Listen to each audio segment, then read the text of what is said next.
Hello! మేమైతే వాడపల్లి వెంకటేశ్వర స్వామి గుడికైతే వెళ్ళాము. 5:30కి అయితే మా ఇంటి దగ్గర బస్సు ఎక్కాము. అక్కడికెళ్ళేటప్పటికైతే 7:30 అయింది. నేనైతే ఇదే ఫస్ట్ టైం వెళ్తాను. నాకైతే చాలా బాగా నచ్చింది. మీరెన్నిసార్లు వాడపల్లి ఎళ్లారో కామెంట్ చేసేయండి.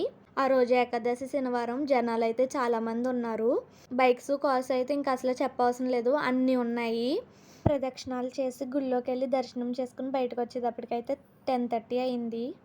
ఆ తర్వాత కొంచెం షాపింగ్ అయ్యి చేసాము. లేనిదంటూ ఏమీ లేవు. అన్ని షాప్స్ అయితే ఉన్నాయి. ఆ తర్వాత భోజనం చేసేసాము. నాకు దోసకాయ పచ్చడి అంటే చాలా ఇష్టం. పప్పు, ఆనపకాయ, దోసకాయ పచ్చడి అయితే పెట్టారు. ఎంత ఇష్టంగా తిన్నానో ఒక నిమిషం కూడా కడుపులో లేదు. ఆ తర్వాత ప్లాన్స్ అయితే తీసుకున్నాను. నాకు ప్లాన్స్ అంటే చాలా ఇష్టం.